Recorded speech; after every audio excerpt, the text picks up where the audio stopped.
Rohan, for sharing. And next up, we have Rahul.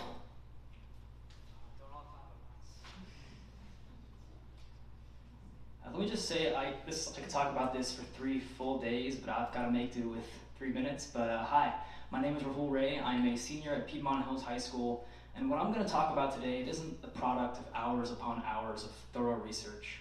What I'm going to talk about right now is stuff I've seen myself, stuff I've seen guys I know go through, and stuff I've lived through. Viral social media content is targeting impressionable young men and boys in their formative years, driving them towards toxic masculinity, misogyny, and unhealthy body image. I've seen firsthand what this kind of content can do to young people you care about, people who've never sat down with anyone to really have deep discussions about things like gender roles, body image, or even just their feelings.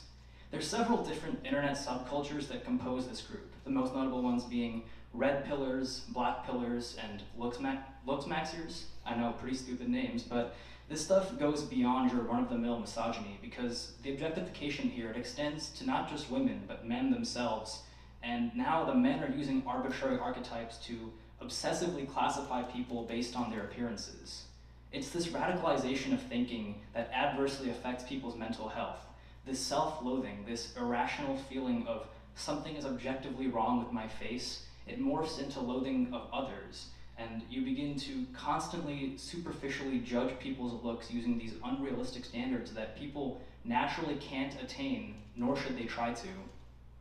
These guys either misdiagnose a problem by blaming other people because they don't want to take accountability for their own social failures, or they invent an entirely new problem to address internal securities.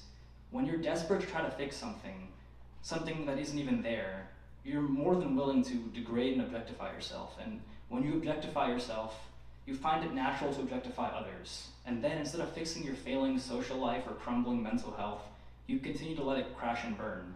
When you're stuck in a hole, you need a rope, but these men are manipulated into taking shovels instead. You just go deeper and deeper into this rabbit hole of self-isolation and obsession. Young men need to find better role models, whether they be family, friends, mentors, celebrities, fictional characters. But the point is, you need to find a role model that tells you it's okay to be you. That's the important first step. The second step is to have an open mind. You need to throw out all these these previous notions you have about mental health and these stigmas about therapy, or what you think it means to be a man, or how people should live their life.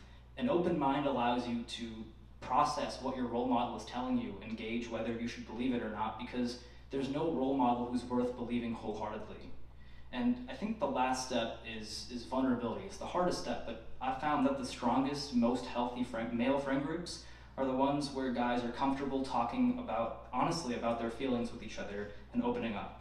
Support systems like these are excellent for mental health, and they remind you it's okay to have emotions and that you're no less of a man for being vulnerable or unstoic. There is no real social standard for being a man. Being an alpha male, or having wolf eyes, or dominating women, or whatever it is, these are all just arbitrary archetypes that don't mean anything.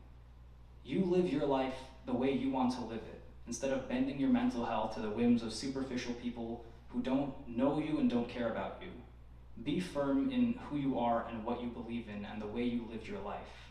There's nothing more manly than that. Thank you.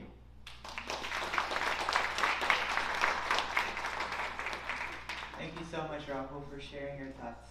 Let's please give a whole round of applause to all of the youth for speaking up today.